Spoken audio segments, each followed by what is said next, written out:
하나님의 도는 완전하고 여호와의 말씀은 순수하니 그는 자기에게 피하는 모든 자의 방패시로다. 여호와 외에 누가 하나님이며 우리 하나님 외에 누가 반석이냐.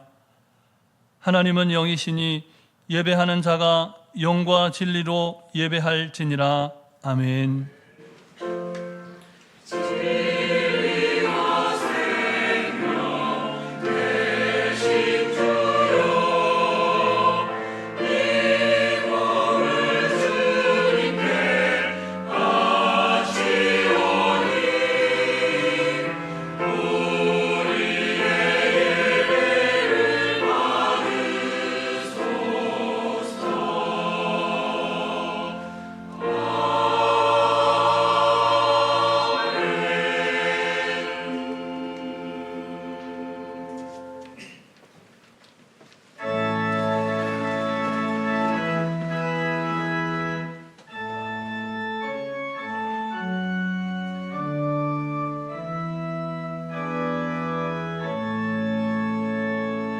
성부 성자와 성령 찬송과 영광 돌려보내세.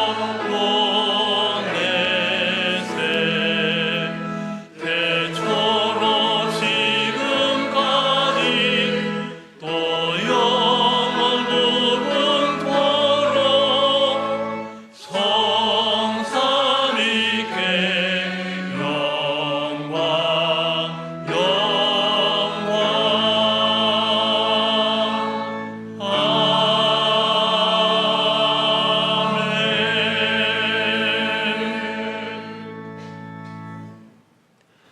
사랑의 하나님, 오늘도 새 생명의 호흡으로 주님 찬송케 하시고 함께 모여 예배드리게 해주셔서 감사를 드립니다.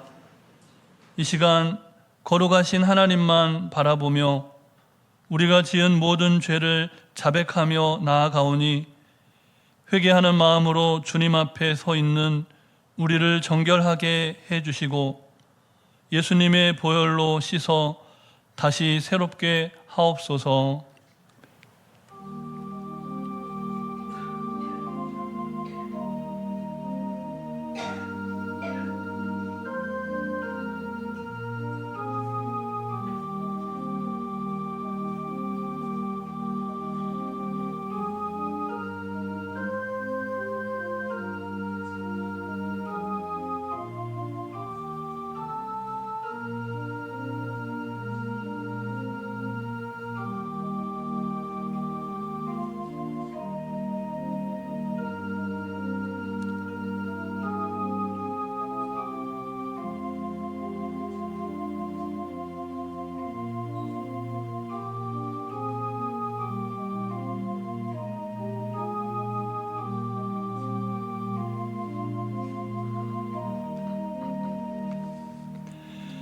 우리를 용서하시고 새롭게 하시는 하나님의 말씀입니다.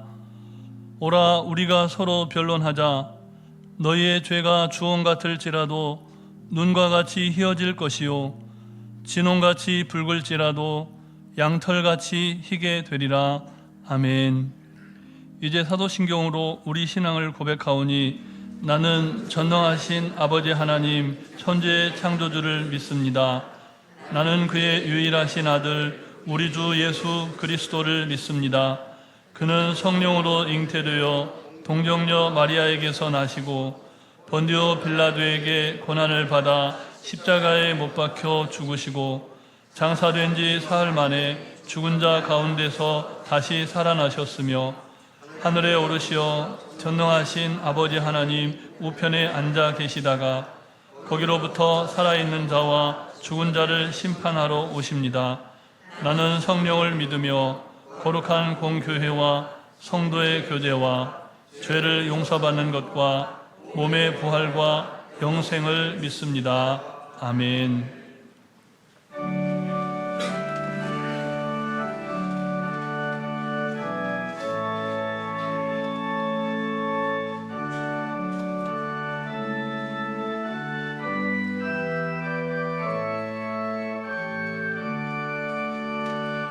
하늘에 가득 찬 영광의 하나님, 온 땅에 충만한 존귀하신 하나님, 생명과 빛으로 지혜와 권능으로 언제나 우리를 지키시는 하나님, 성부와 성자와 성령 삼위의 하나님,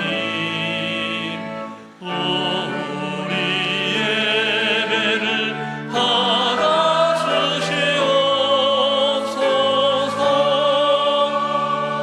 사랑이 넘치는 자비하신 하나님, 은혜가 풍성한 구원의 하나님, 참회의 심령에 평안을 주시옵고 죄악과 허물을 용서하여 주소서.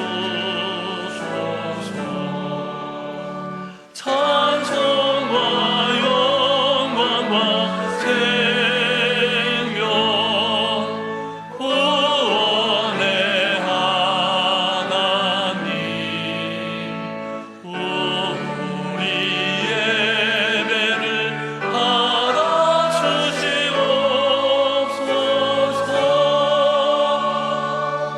연약한 심령을 굳게 세워주시고 우둔한 마음을 지혜롭게 하시고 주의 뜻 받들어 참되게 살아가며 주 말씀 따라서 용감하게 하소서.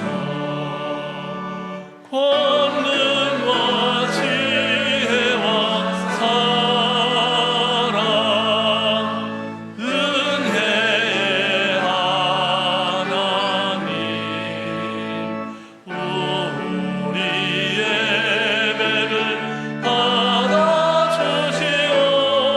받아주시옵소서. 주 앞에 나올 때 우리 마음 기쁘고 그 말씀 힘되어 새 희망이 솟는다. 고난도 슬픔도 이기게 하시옵고 영원에 잇대어 살아가게 하소서. 우리의 사랑과 기쁨, 생명의 하나님, 우리 예배를 받아주시옵소서.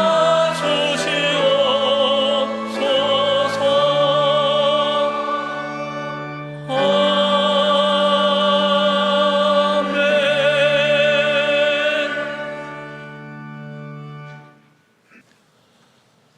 온 땅이여 여호와께 노래하며 그의 구원을 날마다 선포할지어다.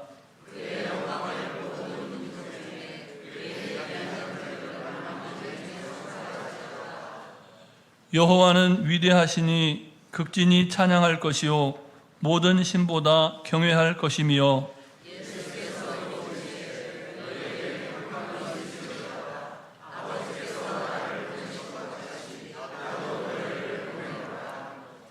그러므로 너희는 가서 모든 민족을 제자로 삼아 아버지와 아들과 성령의 이름으로 세례를 베풀고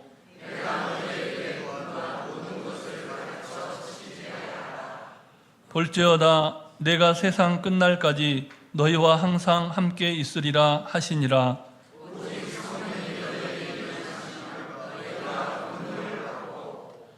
예루살렘과 온 유대와 사마리아와 땅끝까지 이르러 내 증인이 되리라 하시니라. 아멘. 거룩하시고 사랑과 은혜가 충만하신 하나님 아버지, 오늘도 저희를 불러 주님의 집으로 인도하시고 한 마음 한 뜻으로 예배드리게 하시니 감사드립니다. 아버지께서 창조하신 이 세상을 지극히 사랑하시어 독생자이신 예수님을 이 땅에 보내주셔서 저희를 구원하여 주시고 생명길로 인도하심을 감사드리며 영광을 올려드립니다. 저희가 죄인이었을 때 예수님께서 우리를 위하여 십자가에서 죽으심으로 하나님 아버지께서 우리를 향한 사랑을 확증하여 주심을 감사드립니다. 아버지의 끝없는 사랑이 오늘 저희를 살리고 저희 정신교회 공동체를 세워주시고 이 세상의 시험과 악에 빠지지 않도록 저희의 영혼을 붙들어 주심을 고백드리며 찬양을 올려드립니다. 그러나 하나님 아버지, 저희가 아직도 온전하지 못한 믿음을 갖고 있음을 회개합니다.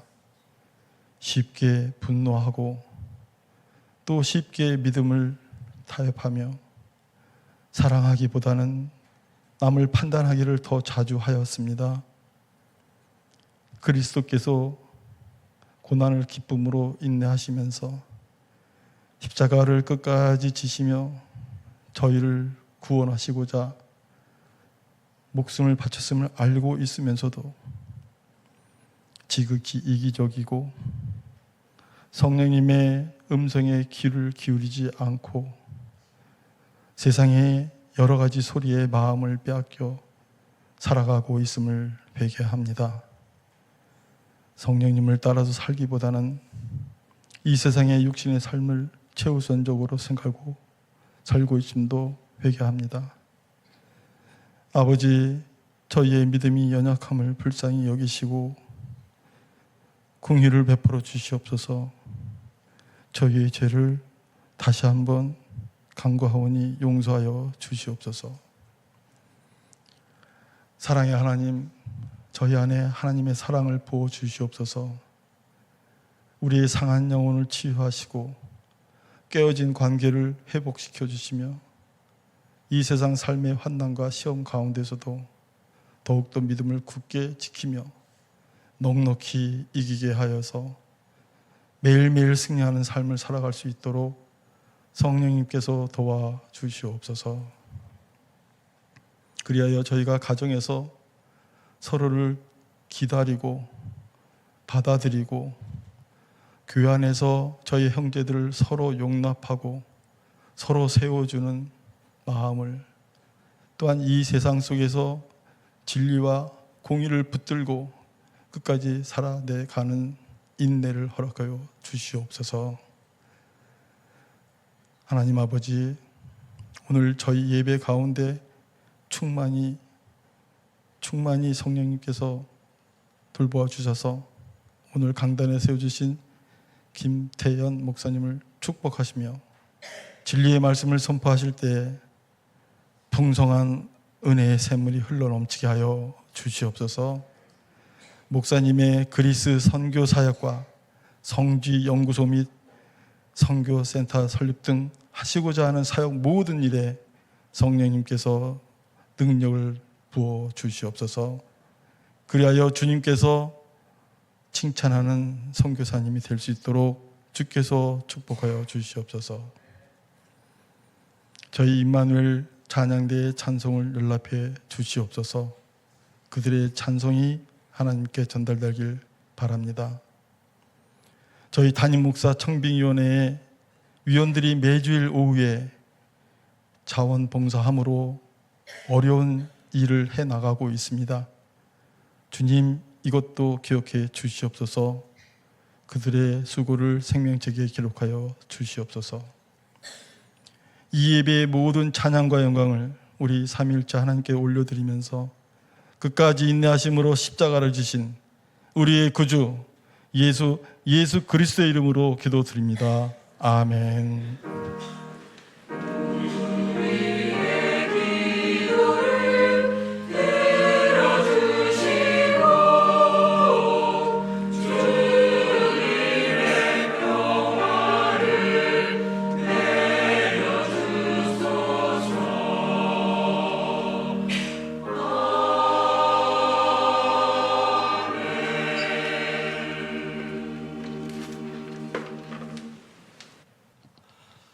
하나님의 말씀은 신약성경 고린도전서 말씀입니다. 고린도전서 2장의 말씀입니다. 2장 2절부터 5절 말씀을 봉독해 드립니다.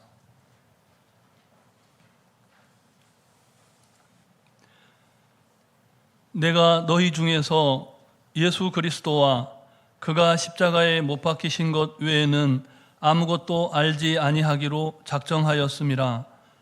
내가 너희 가운데 거할 때에 약하고 두려워하고 심히 떨었노라. 내 말과 내 전도함이 설득력 있는 지혜의 말로 하지 아니하고 다만 성령의 나타나심과 능력으로 하여 너희 믿음이 사람의 지혜에 있지 아니하고 다만 하나님의 능력에 있게 하려 하였노라. 아멘.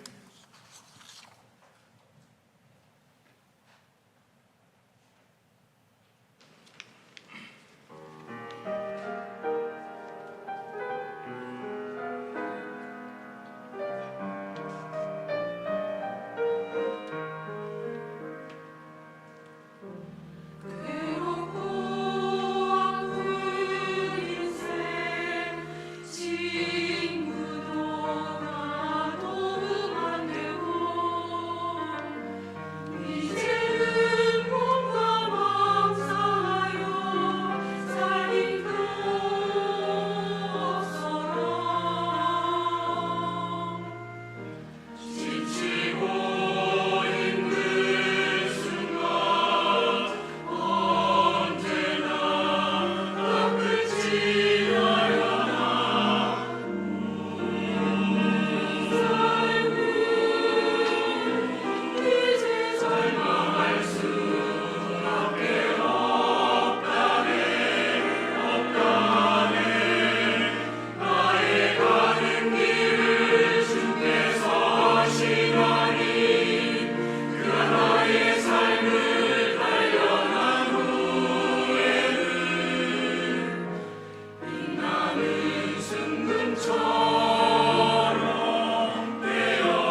오늘 저희가 읽은 본문은 고린도전서입니다.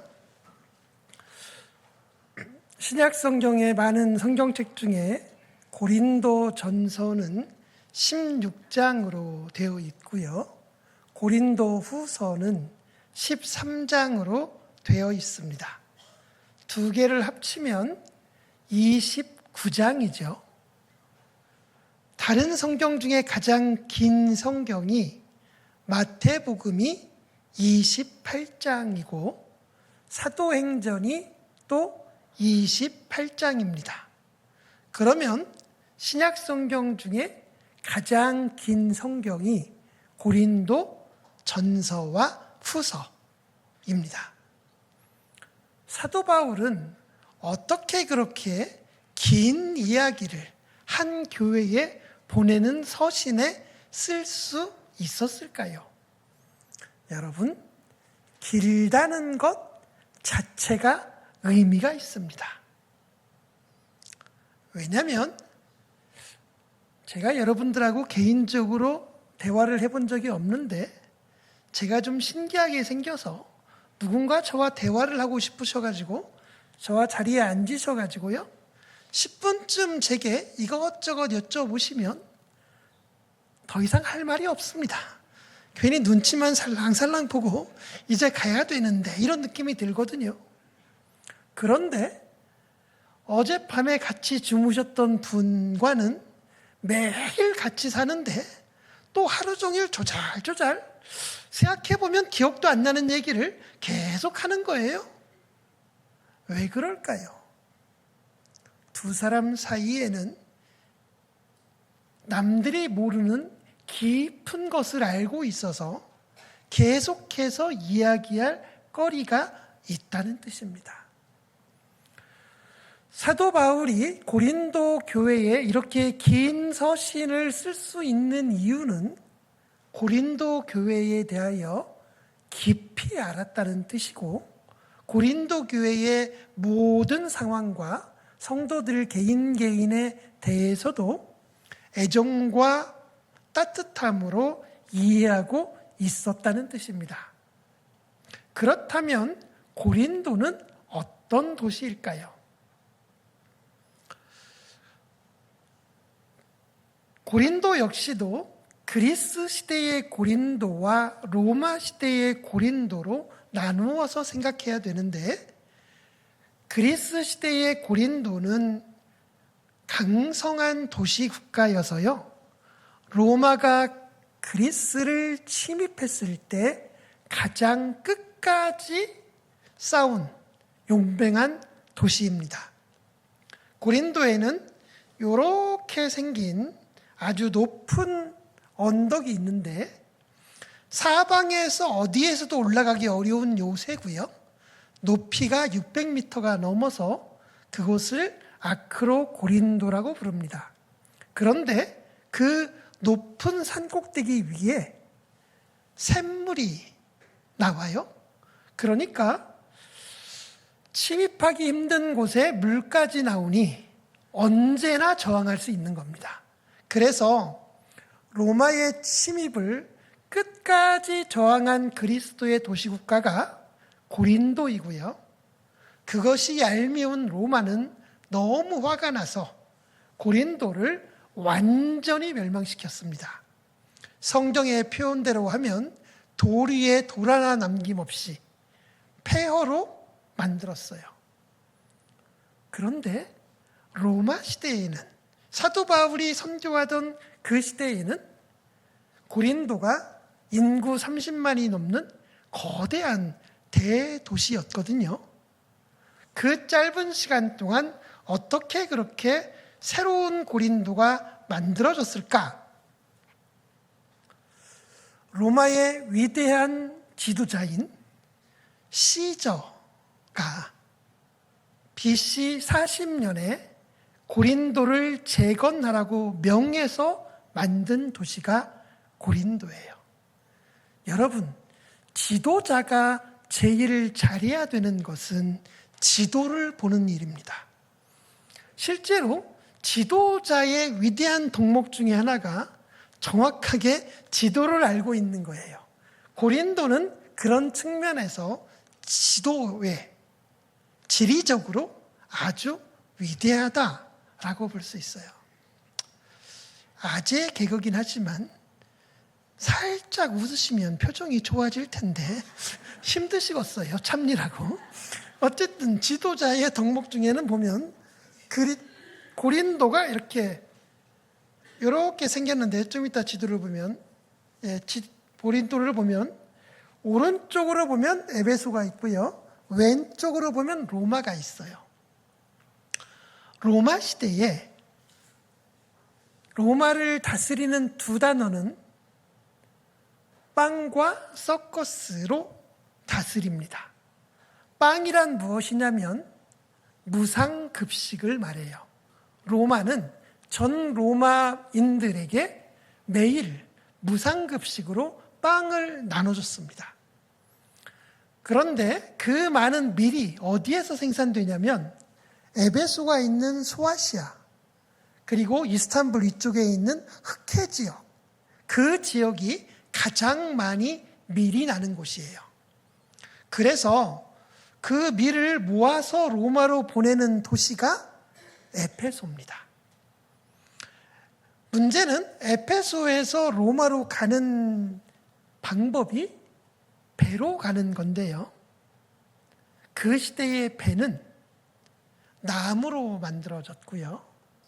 나무로 만든 배의 특징은 아무리 잘 만들어도 물이 들어와요. 그러니까 안전하게 항해하는 게 쉽지 않다는 뜻입니다.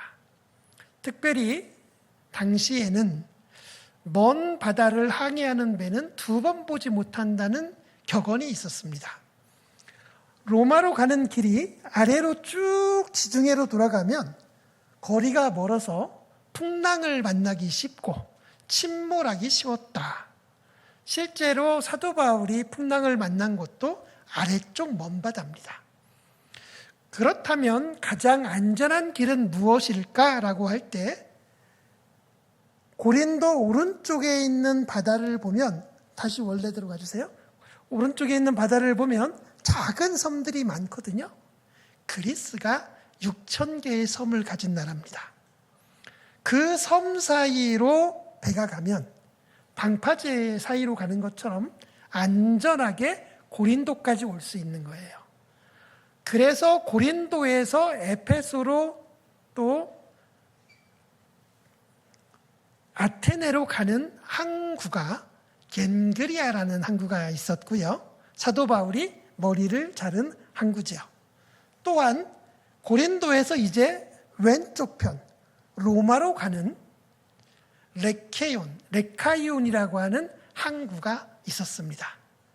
여러분, 당시에 커다란 항구를 하나만 가지고 있어도 경제적으로 부한 도시인데, 고린도는 곡창으로 가는 거대한 항구 하나, 제국의 수도인 로마로 가는 항구 하나, 두 개의 항구를 가진 도시니까 아주 부유한 도시였고, 저 지적을 딱 찍어서 항구를 개발한 시저는 역시 지도자의 자격이 있는 겁니다. 다음 장을 보시면 자세히 보여지죠. 당시에는 운하가 없었고요. 무엇이 있었냐면 배가 이쪽에서 와서 이렇게 돌아가면 500km거든요. 그것을 빨리 가는 방법이 없을까 해서 만든 것이 돌로 길을 만들고 그곳에 통나무를 올려놓은 다음에 배를 올리고 노예들이 끌었습니다. 그 길을 디올코스라고 하는데, 그 길이 현대사회에서도 수에즈 운하를 큰 배가 지나가면 거의 1억 가까운 돈을 내거든요. 그러니까 디올코스로 배를 옮기는 사업이 굉장히 돈이 되는 사업이에요. 넘겨보시면 3장만 더 넘겨주세요. 그리고는 저렇게 노예들이 배를 끌고 있죠. 배를 끌고 있고 아래에 있는 저 돌길에 파여진 곳에 통나무들을 올려놓는 겁니다. 그럼 통나무 위로 배를 끌고 갈 수 있는 곳, 디올코스라고 하는 돌길이 있었고요. 그리고 세 번째로는 이게 운하고요. 지금은 운하가 되어 있었지만 과거에는 운하가 없었고 최초로 운하를 파기 시작한 사람도 시저였습니다. 그리고 다음 장을 보면 어떤 육로의 길도 고린도를 통과하지 않고는 저 거대한 펠레포네소스 반도로 통과할 수가 없습니다. 그러니까 고린도는 교통의 요지로서 물류의 중심지이기도 했습니다. 그리고 마지막으로는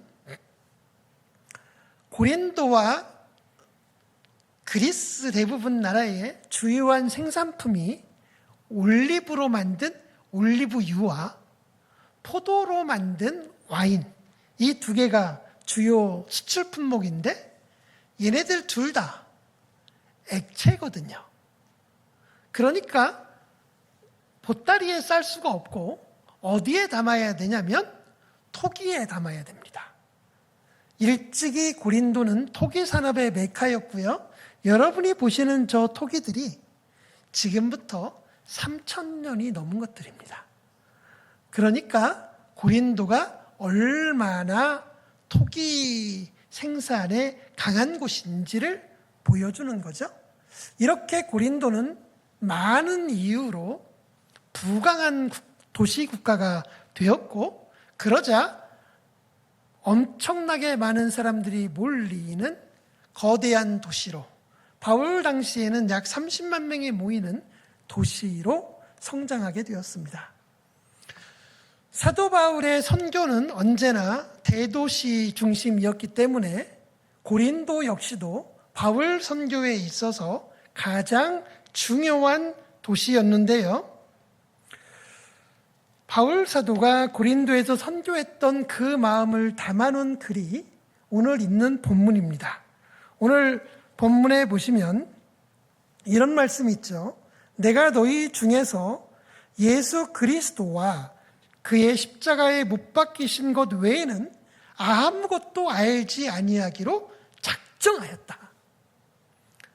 아니, 하나님께서 바울에게 엄청나게 많은 지식과 재능을 주셨는데 왜 바울은 그것들을 아예 포기하기로 결정했을까요? 오늘 읽었던 본문 3절을 같이 한번 읽어볼까요? 내가 너희 중에서 갈 때, 내가 너희 가운데 갈 때 약하며 두려워하며 심히 떨었노라. 여러분, 사도 바울이 약하고 두려워하고 떠는 사람처럼 상상이 돼요? 만약에 이 본문을 우리가 다 가리고 딱 본문만 읽으면 이 말을 바울이 했을 것 같은 말이 아니잖아요. 사도 바울은 언제나 담대하고 두려움이 없고 죽음을 향하여서도 나아가는 사람인데 왜 이렇게 약한 소리를 했을까? 이런 생각이 들잖아요. 그것은 사도 바울의 선교 여정에 있는 앞단을 들여다봐야 이해할 수 있습니다. 바울 사도가 빌립보를 통해서 유럽 선교를 시작했는데 빌립보에 가서 바울이 당한 일은 옥에 갇힌 일이었죠. 지난주에 저희가 함께 들었고요. 그리고는 데살로니가로 갔는데요. 3주 만에 유대인들에게 쫓겨납니다. 다음번에 베레아로 갔는데 또 베레아에서도 한 주 만에 도망 나와서 간 곳이 아테네입니다. 아테네는 당시에 철학의 중심지였고 수많은 지식인들이 있고 가장 위대한 신전이 존재하는 세계 최고의 문화 도시였습니다.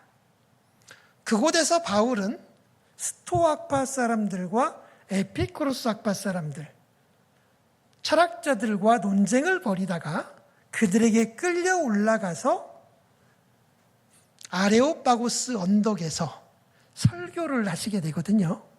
그 설교는 사도행전 17장에 잘 기록되어 있습니다. 아덴스 사람들아 내가 너희를 보니 범사에 종교성이 많도다. 내가 두루다니며 알지 못하는 신에게라는 신을 보았는데 내가 그 신이 누구인지를 너희에게 알게 하겠다. 서론이죠. 아주 멋진 서론을 한 설교의 서론, 본론, 결론이 너무나 뚜렷한 당시의 레터릭이라고 하는 수사학적으로도 완벽한 설교를 사도 바울이 했습니다. 자신이 가진 모든 지식을 총동원한 거예요. 여러분 혹시 바울의 고향이 어딘지 아십니까? 예, 아주 다소곳한 도시, 다소죠. 다소. 왜 여러분들이 그걸 알아요? 바울이 하도 자랑을 해서 그래요. 바울은 때만 되면 나 다소 출신이야 라고 자랑을 해요. 그런데 여러분들이 다소라는 말을 듣고도 다소가 어디야? 당시에 듣는 사람들이 그러면 되게 이상하잖아요. 사람들은 바울이 다소 그러면 그것이 어딘지 알았다는 뜻이에요. 여러분들이 보시기에는 제가 얼굴색이 좀 어둡고 막노동을 주로 해서 그런가, 저 집안은 대대로 노비 출신인가 이런 생각을 하실 수 있지만 제가 나름 서울 사대문 안에서 태어났고 대대로 양반 가정의 자식입니다. 보기보다 제가 엄청 부자여서요. 우리 아버님께서 어릴 때 남의 땅을 안 밟고 사셨어요. 대부지가 있어서 지금도 저는 이렇게 여유롭게 사는 것이 때가 되면 다 내 땅이다. 그런 마음이기 때문에 이렇게 평안합니다. 물론 한 가지 문제가 있긴 해요. 그 땅이 죄다 북한에 있다는 건데 그것 빼고는 뭐 완벽합니다만, 제가 방금 전에도 사대문이라고 하면 우리 한국 사람들은 다 머리에 떠오르는 게 있잖아요. 어떤 지역인지. 다소라고 하면 당시의 사람들이 다 알았다는 뜻이에요. 그럼 다소가 뭘까? 다소는 당시의 철학학파 중에 거대한 학파 중에 하나인 에피쿠로스 학파의 본점이 있었어요. 그러니까 다소 출신이다 그러면 저분은 철학을 아는 분이구나.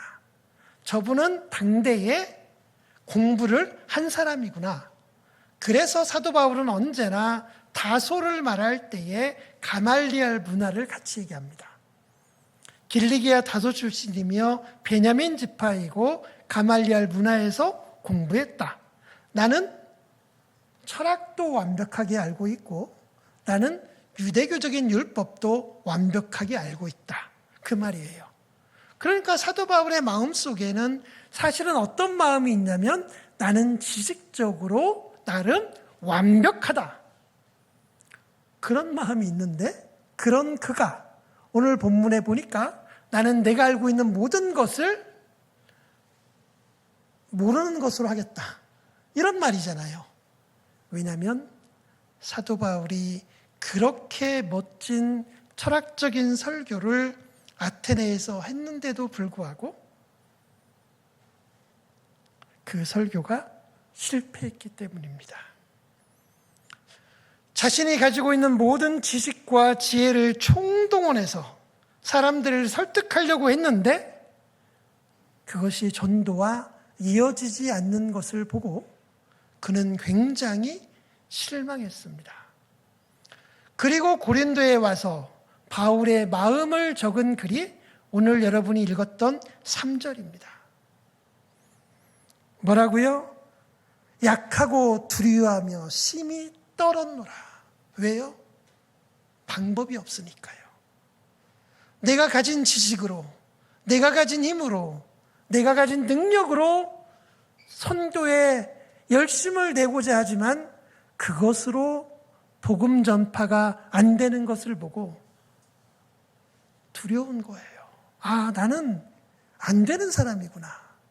나는 더 이상 설교를 해도 안 되고 전도를 해도 안 되는데 나는 어찌하면 좋단 말인가. 라고 두렵고 떠는 그 마음이 사도 바울이 고린도에 머물 때의 마음입니다. 그래서 그는 두려워하는 가운데 깊이 떨며 기도했는데 그런 바울에게 주시는 하나님의 음성이 사도행전 18장에 기록되어 있습니다. 밤에 주께서 환상 가운데 바울에게 말씀하시되 두려워 말며 잠잠하지 말고 말하라. 내가 너와 함께 있음에 아무 사람도 너를 대적하여 해롭게 할 자가 없을 것이니 이는 이 성중에 내 백성이 많음이니라. 사랑하는 성도 여러분, 바울은 자신의 힘으로 안 된다는 것을 깨닫고 좌절하는 순간 그는 주님의 음성을 들었습니다. 주님께서 주시는 음성은 네 힘으로가 아니라 내가 주는 힘으로, 너의 지혜가 아니라 십자가의 능력으로, 너가 가진 생각이 아니라 내가 주는 마음을 전하라는 말씀이셨습니다. 사랑하는 성도 여러분, 오늘이 선교 주일이고 이제 곧 저희가 사경회가 있으면 선교의 기회이며 전도의 기회인데 여러분들이 누군가를 전도할 때 마음속에서 어떡할까 고민하지 않습니까? 어떤 방법을 쓸까? 그런데요, 주님은 여러분에게 말씀하십니다. 두려워 말며 담대하게 내가 주는 말을 전하라. 주님이 주시는 말씀은 딱 한 가지예요. 빌립이 나다나엘에게 전도하는 방법입니다. 와 보라. 여러분이 갖고 있는 지식과 지혜의 말로 복음 전도가 안 될 수 있습니다. 왜냐하면 구원은 하나님의 선물이고 믿음 또한 주님의 은사이기 때문에 우리가 그들을 믿게 만드는 것이 아니라 그저 우리가 할 일은 와 보라고 하나님의 전에 모셔오는 것 뿐입니다. 그러면 주님께서 하나님의 능력으로 성령의 권세로 그들을 새롭게 하시고 온전케 하시리라고 믿으며 그들이 구원의 백성이 될 거라고 믿으시면 됩니다. 내 힘으로 할 수 있는 것이 아니고 사도 바울처럼 위대한 사람도 자신의 능력과 지혜로 안 된다고 깨달았습니다. 그래서 내 전도함이 지혜에 권하는 말로 하지 아니하고 다만 성령의 나타나심과 능력으로 한다고 고백한 겁니다. 전도와 선교는 너무나 어렵고 바울은 그 길을 일생 동안 간 사람입니다.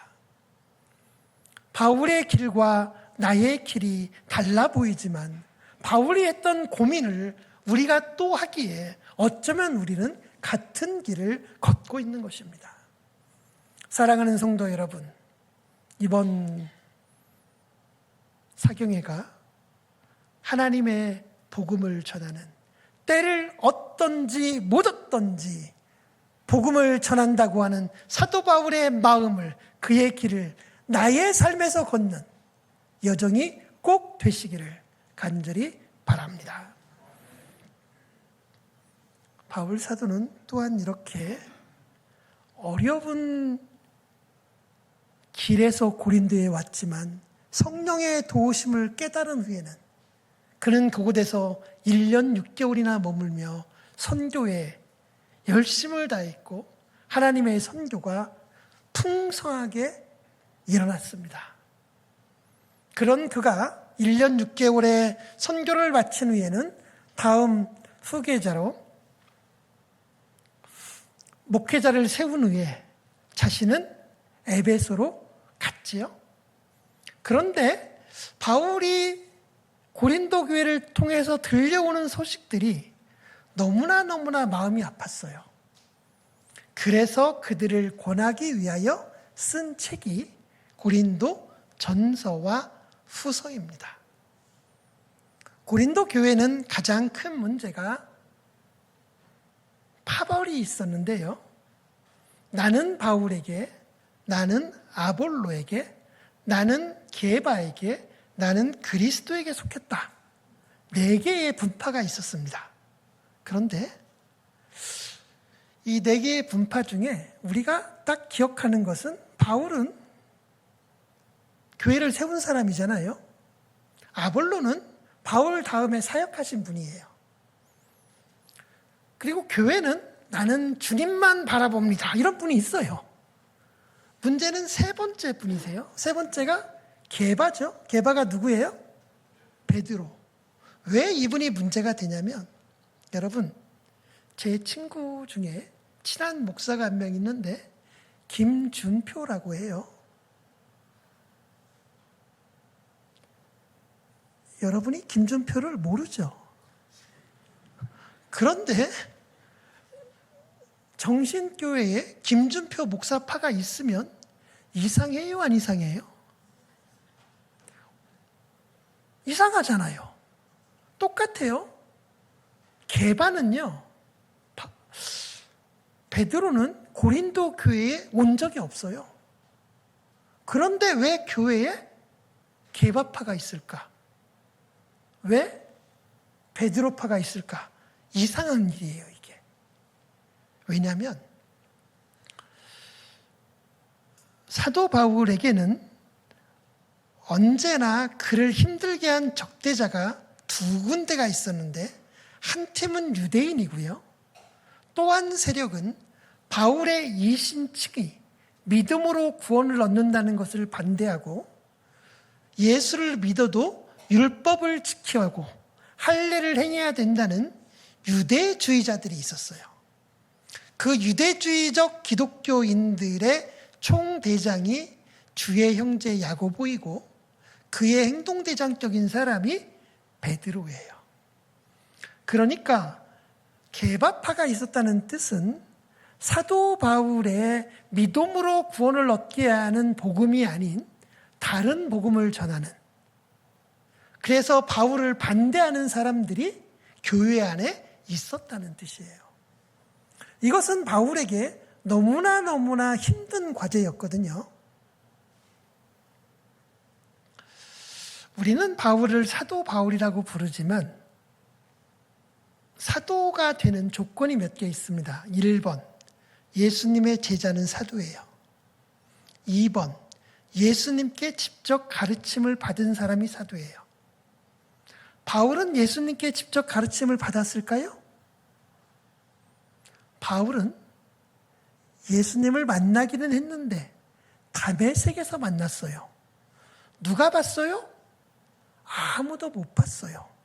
이런 걸 뭐라고 하냐면, 심증은 있는데 물증이 없어요. 그래서 바울이 예수를 만났다는 증거가 없어요. 그러니까 바울은 사도라고 말하는데 사람들이 증명서 가져와 봐. 그러면 증명서도 없고 증인도 없는 거예요. 그래서 바울은 사도라고 하는 것을 인정받기가 어려웠어요, 오히려. 그런데 베드로는 누구냐면 예수님의 수제자고 초대교회에서 모두가 아는 사람이에요. 그러니 일반적인 교회에서 베드로가 말했어요 하고, 자칭 사도인 바울이 말했어요 하고, 뭐가 더 세 보여요? 이건 말할 게 없어요. 그래서 바울은 그렇게 열심히 개척한 교회에서 사실은 배척을 받게 돼요. 그러니까 사도 바울은 일생 동안 주의 일을 했지만 그에게 돌아온 건 보상이 아니었어요. 그의 사랑하는 사람으로부터 버림받은 거였습니다. 여러분들이 아무리 교회에서 많은 고난을 받는다고 해도 이 정도 고난을 받는 사람은 없어요. 그러니까 바울의 간 길은 상상하기 힘든 눈물과 탄식의 길이었고요.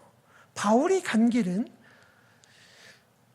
어쩌면 실패와 좌절의 길이었어요. 그러니까 따지고 보면 바울이나 우리랑 별 차이가 없어 보이는 거죠. 실제로 사도 바울이 자기를 신으로 받드는 사람들에게 옷을 찢으며 한 말이 나도 너희와 성정이 같은 인간이다 라고 말했거든요. 바울도 우리도 하나님의 일을 하는 동역자라는 측면에서 같은 거고요. 바울의 간 길이 우리에게 낯선 길이 아니라 우리도 충분히 갈 수 있는 길임을 우리는 알 수 있습니다. 영국의 대공황 때 톰이라는 친구가 에든버러에서 런던에 무작정 상경을 했는데 일이 잘 안 되고 가져온 것도 다 잃어버리고 집으로 돌아가게 됐어요. 열차를 타고 가려고 했더니 차비가 없어서 기왕에 차비가 없는 거 제일 좋은 칸에 타야겠다 해가지고 특등 칸에 들어간 거예요. 그리고 한참을 갔는데 검표본이 와서 표를 검사하잖아요. 당시에 그래도 기자들이 좀 힘이 있으니까 1785년에 발간된 최초의 영국 신문이죠. 더 타임즈에 내가 기자입니다. 그런데 열차를 마침 취재하러 왔는데 신분증을 잊어버렸어요. 그랬더니 이 검표원이 그러시냐고. 그럼 잘 됐다고. 저 앞칸에 마침 편집장이 타고 있다고. 가서 그러면 인사를 하시면 되겠다고. 그래서 예 그러죠 하고 이제 따라갔는데 어차피 뭐 끝난 거죠. 그래서 따라가서 이제 예 제가 톰입니다. 그랬더니 톰군 어서 오게나 하고 엄청 잘해주는 거예요. 이분이. 너무나 고맙잖아요. 그래서 저 같은 것을 아껴주시고 사랑해주는 편집장님 고맙습니다. 그랬더니 편집장이 그래 근데 나도 가짜야 괜찮아 그랬다고 하죠. 결국 굉장히 간극이 멀어져 보이는 사람 같지만 어차피 하나님에서 보면 그 라인이 그 라인인 거예요. 바울이 우리와 대단히 다른 사람이 아니고 그저 편집장쯤 되고 우리가 기자쯤 되는 사람이에요. 그런데 어차피 우리는 가짜예요. 그 일을 하시는 분은 하나님이시고 우리는 그저 그 길을 걷는 것 뿐입니다. 사랑하는 성도 여러분, 그렇습니다. 우리의 일생 동안 우리가 주를 위하여 바울과 같이 걸어가는 이 길은 바울이 걸었던 그 길을 나도 흉내라도 내면서 걷는 것은 내가 하나님의 위대한 일을 하겠습니다가 아니에요. 주님, 저는 그저 주님을 따라갑니다. 저를 사용하여 주십시오.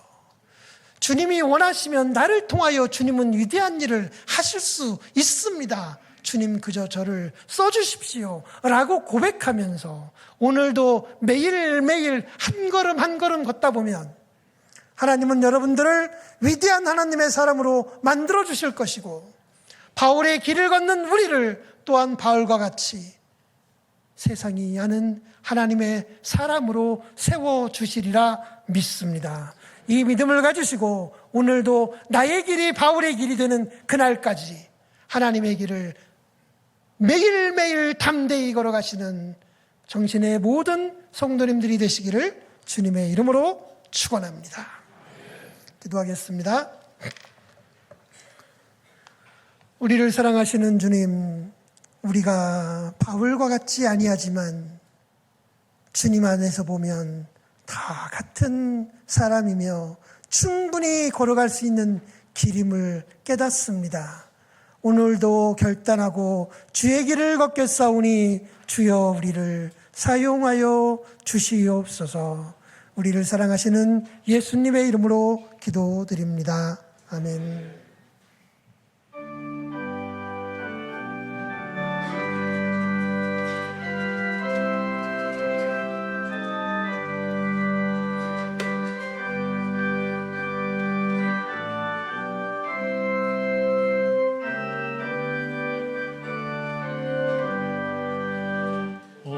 세상 위하여 나 복음 전하리.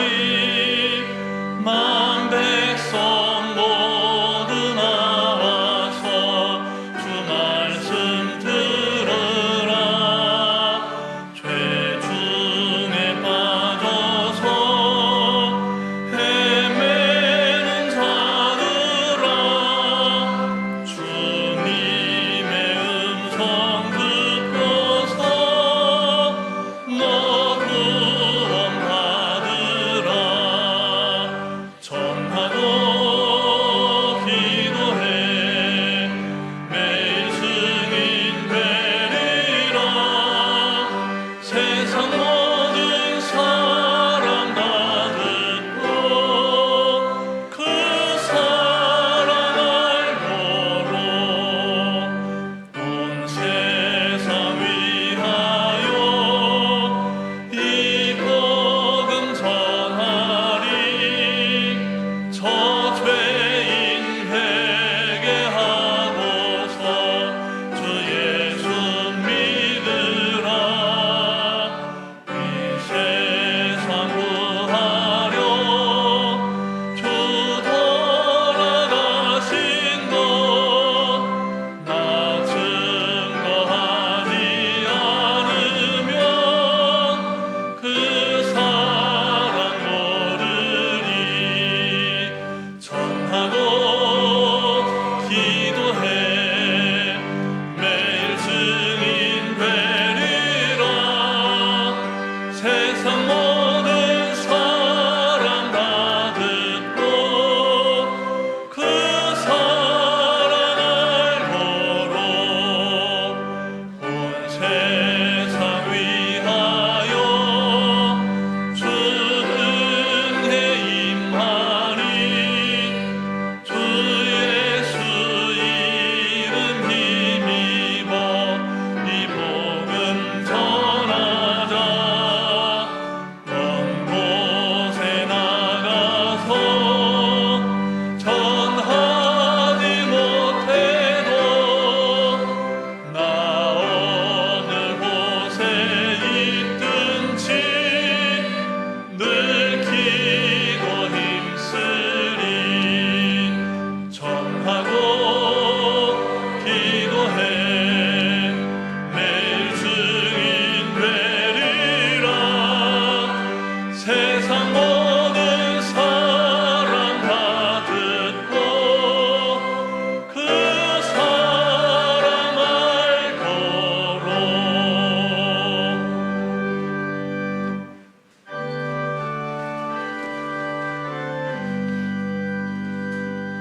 만 가지 은혜를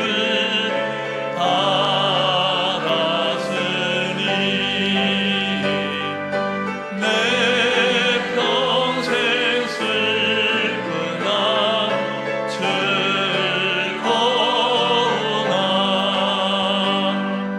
이 몸을 온전히 주님께 바쳐서 주님만 위하여 늘 살겠네.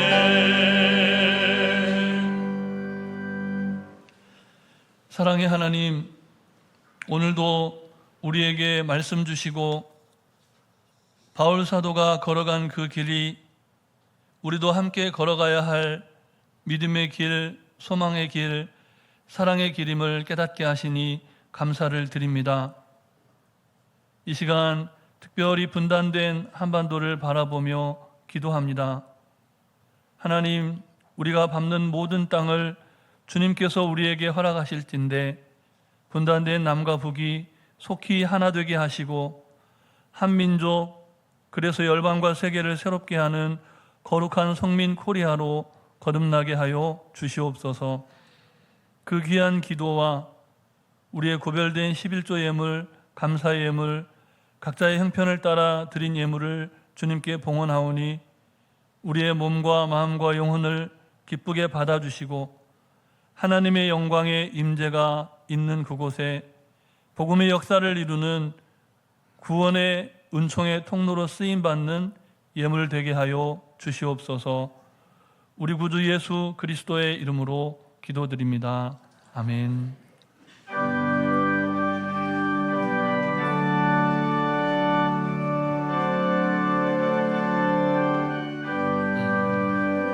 배 안에 새 것이 없나니 이 죄인 살리신 주 또한 새롭게 내리피소는 주의 놀라운 권능 찬양하세 우리 주 오 주여 영광 받으소서 새롭게 하소서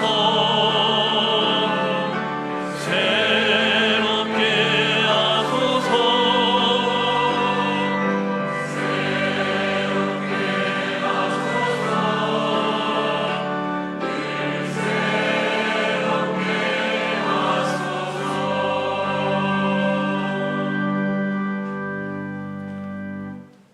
지금은 우리 주님 예수 그리스도의 크신 은혜와 하나님 아버지의 놀라우신 사랑하심과 우리를 따라 걷는 모든 길이 주님의 길이 되게 하시는 성령님의 함께하심이 주님을 사랑하여 이 자리에 모인 정신교회 성도님들의 가정과 삶과 직장 위에 이제로 영원히 함께하여 주시기를 간절히 축원하옵나이다. 아멘.